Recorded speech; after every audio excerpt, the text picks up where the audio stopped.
Hello, everyone. Welcome to another exciting episode of Home and Huddles. This is Deontay here, and I hope you guys are enjoying the content that I'm putting out. This one is a Christmas/New Year's edition. We're going to get straight into it. Hope you guys have a really great Christmas, and hope you guys have a great New Year as well. We're going to get straight into it. Week 17, the Chiefs, they beat the Steelers 29-10. The Ravens, they beat the Texans 31-10, 31-2. The Seahawks, they beat the Bears 6-3. The Chargers, they beat the Patriots 40-7. They clinch a wild card, which is really, really great for me. I'm glad they won. It was a really good game. You're supposed to beat the teams that are bad. The Bengals, they beat the Broncos 30-24 in a really, really gut-wrenching game. The Rams, they beat the Cardinals 13-9, and that was a primetime game. The Eagles, they beat the Cowboys 41-7. It's over for the Cowboys. They need to figure out what they're going to do next season. The Buccaneers, they demolished the Panthers 48-14. When it's a bad team, you beat bad teams. If they're bad, you just crush them. The Bills, they beat the Jets, same thing, 40-14. If a team is bad, you just crush them. Aaron Rodgers, you need to retire. I think it's over for you. The Giants, they surprised everyone. They beat the Colts 45-33. The Raiders, they beat the Saints 25-10, and that's just letting you know how this Saints season is going. Not really great. They're gonna have to really they're gonna have to figure something out next season. The Jaguars, they beat the Titans 20-13. It's not really much of a good game. It's just these are just bad teams playing bad. The Dolphins, they beat the Browns 20-3. Good game for the Dolphins. I don't know if they're going to make it far, but it's not going to be a good one for them. The Vikings in prime time, they beat the Packers. So the Vikings are doing really, really well right now, 27-25. The Falcons, they lose to the Commanders. So their playoff hopes are probably going to be done. And then tomorrow, Monday, on Monday Night Football, you're going to get the 49ers and the Lions. And we're going to get straight into that first we're going to get into that first game that I was talking about, and that one's going to be the Chargers when they played the Patriots. Really, really good game. I'm gonna say we because I'm a huge Charger fan. It was a really good game for Justin Herbert. He played well. For me, he's gonna still have to show me some things. I'm really not sold on him yet. I know a lot of people are, but for me, I'm not sold on him yet. He has a lot of things that he has to work on as a player in a throwing capacity because he doesn't throw with his instincts, and that's something that as a really really like big football fan and someone who watches football a lot, I noticed that the really great quarterbacks, they're very decisive when they're throwing the football. So if they have someone open, it's just straight to them. They know exactly who they're going to throw to. They don't really make big mistakes. If they see that the throwing lane isn't open, they're going to try to get it off. So that's something that I noticed about Justin Herbert. He's not decisive. He seems like he thinks too much while he's playing. That's just something I'm noticing. J.K. Dobbins, 19 carries, 76 yards, scored a touchdown. Really good game for him. This was a Lad McConkey game. Eight receptions, 94 yards, 2 touchdowns. Really good game for him. Quentin Johnston, he needs to step it up. Too many drops. Way too many drops. You're a first round pick. You need to play like it.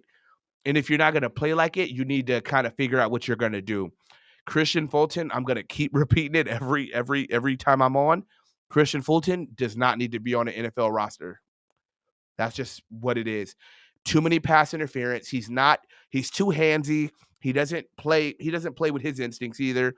He had 5 tackles. I mean, who cares though? It's like if you're a cornerback with a lot of tackles, that's not good because I mean people are catching the ball. You have to tackle them. So for me, it's not really good. Derwin James balled out this game. Uh, Derwin James, Khalil Mack, Joey Bosa, those are always going to be your studs. Those are going to be the guys that you guys are going with. So that's just something for them. Patriots, silver lining, at least you know you guys have a quarterback. So you have Drake May. You're going to have to build around him. You guys are 3-13.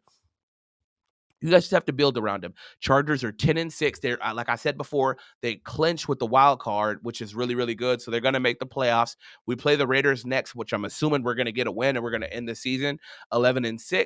I don't think we'll make it deep in the playoffs, but it's good to still make it because for this season was supposed to be a rebuilding year for us. And the fact that we made the playoffs is a really, really good sign because next year we're only going to get better, which is good. So that's good. Next game we're going to get to Excuse me, guys. Excuse me. Sorry. The Chiefs, they're 15-1. They beat the Steelers. The Steelers get exposed on Christmas. It was a really good game for the Chiefs. This was their best game of the season because the Chiefs, they played well. They played good on all sides of the ball.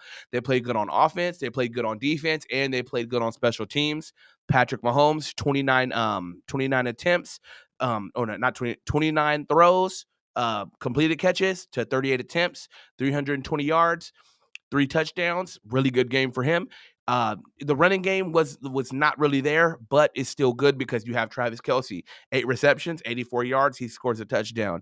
Xavier Worthy, first round pick, still or yeah, he's a first round pick.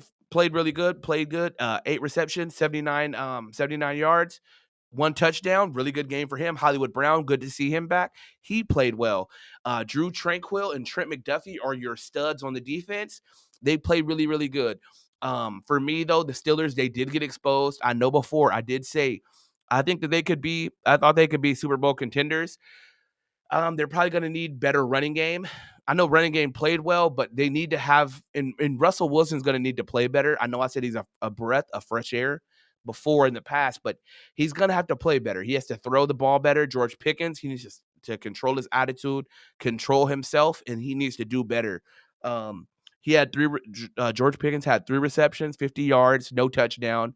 They just they got exposed this game, and if you're the Chiefs, you're excited because you want to be playing well going into the playoffs, and I think that was a really good situation for them. It was a really good week for football. Um, because the Bengals, they win in overtime. That's gonna be the next game we're getting to. The Bengals, they get into an overtime win over the Broncos. For the Broncos, you're probably not the Broncos, the Bengals.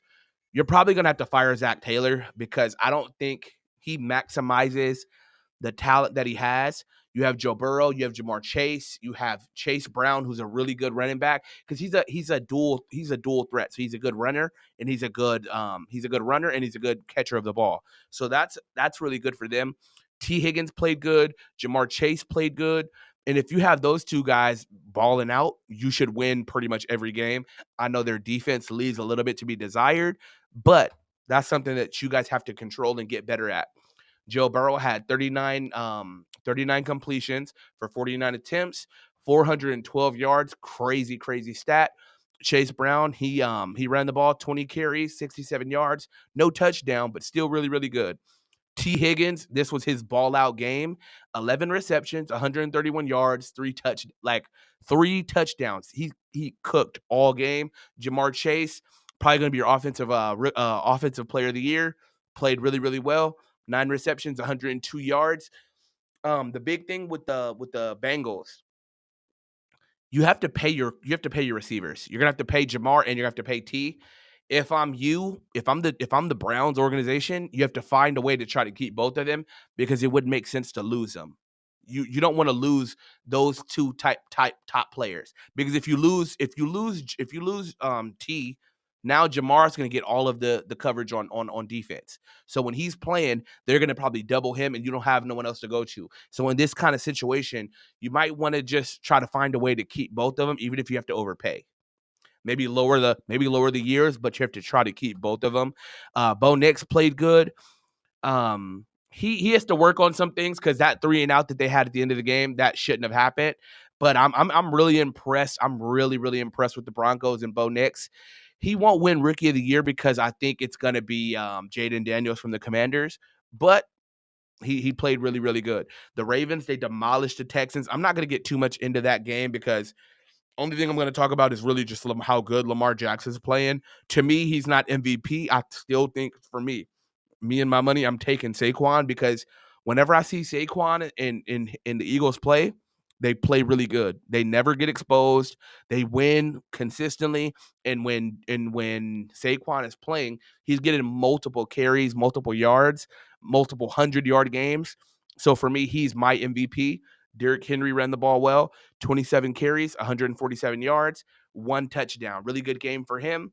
The receivers, they didn't really do much. Most of the receivers had maybe two receptions. Mark Andrews had a touchdown, which was good, 68 yards.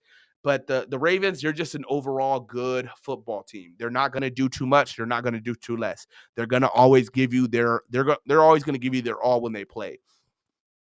So that's good for them. We're gonna get into that Eagles and the Cowboys game. The Eagles, like I'm saying, Saquon, he needs to be the MVP. 31 carries, 167 yards, no touchdowns, but like every time he plays, he runs the air out of the ball, and they won with Kenny Pickett. So that's saying a lot. Devontae Smith, 6 receptions, 120 yards, 2 touchdowns. AJ Brown, 3 receptions, 36 yards, a touchdown. So it for them is just a really, really good team overall. And if they don't win this year, uh, it just sucks. You have to figure something out because you have all of the talent this year. This is your year to capitalize on it. And Jalen Hurts, you're gonna have to fulfill that. If you got the money, you have all the talent, you guys are gonna have to like get it done this year. If you guys don't win it this year, I think your gap's gonna close and you guys aren't gonna be able to win one. But really good game for them. The Cowboys are going to have to address some things in the offseason. Cooper Rush is not the guy. Try to give Trey Lance some run so you can see what you have because we know Cooper Rush is not the guy. If you guys lose Dak Prescott, if you guys had a solid backup, I feel like that can at least get you to where you kind of want to go, but you guys don't have that. So you guys got to figure it out. See if Trey Lance is a guy. If he's not, release him. Try to find you have to have a good solid backup quarterback, even though they don't get a lot of run. You have to get someone who's comfortable in that role of being a backup. They know they're a backup and they can just fulfill whenever you need them to do that. Um, the Commanders play really good in a fight, and they went in an OT game. Really good game for them. I don't know why the Atlanta Falcons went to Michael Penix so early when you know the season's kind of done. I know they had a fight for the NFC, but it just doesn't make sense to put him in this season. Just wait till next year. Give him a full off season. Give him a full training camp to get everything done. And I thought that would have been the better move. Just leave Kirk Cousins in, let him finish the season out, and then figure out what you're going to do. But Michael Penix, he gets in 19 completions for 35 attempts, 223 yards. He throws a touchdown, threw an interception. He doesn't have the strongest arm. He has to work on that. Bijan Robinson, 17 carries, 90 yards, 2 touchdowns, really good for him. Drake London, he's a stud, seven receptions, 106 yards, no touchdown, but that's a lot of yards. I like to see it. Kyle Pitts, he gets a touchdown, 4 receptions, 44 yards, really good game for him. Darnell Mooney put up some numbers. It was a good game for them, but it's just the Commanders are just a better team overall. Jaden Daniels, 24 for 36, 227 yards, three touchdowns and an interception. Really good game for him. They need better running back play, but that'll come when they address themselves next season in the offseason. Hopefully they can find them a stud running back. But it was just a good game for them overall. I think they played well today. We're gonna get into the next game where the Bills. Let me see where they're at. Where are they at? Bills beat the Jets. They exposed the Jets, 40-14. The Jets, like I said, Aaron Rodgers. If I'm the Jets, I'm return to sender. I'm releasing him. I'm sorry, because he's not fulfilling what he came here to do. Josh Allen outplayed him. He didn't have to do too much. He only had 182 yards, 2 touchdowns, but that's all you really need. It's going to be one of those games where the defense is going to kind of win it for us. Amari Cooper, he's going to be your stud receiver. He's going to get you to that next level. He's a stud. I like Keon Coleman. I like what they have there. It's not great on paper, but I think what the Bills have is sustainable to where they can win and they can win a lot of games. That's what I think. It's gonna be a shorter episode today, just because I'm trying out a whole new method. I'm gonna try the more podcast form instead of doing it on the video. I'm hoping you guys are liking the content. I'm gonna still try to release every week for you guys. And if you guys haven't already, please like, comment, and subscribe to the channel. Homes and Huddles. Tell your family, tell your friends, and we're gonna get straight into that. I hope you guys have a great rest of the night. Thank you. Bye bye.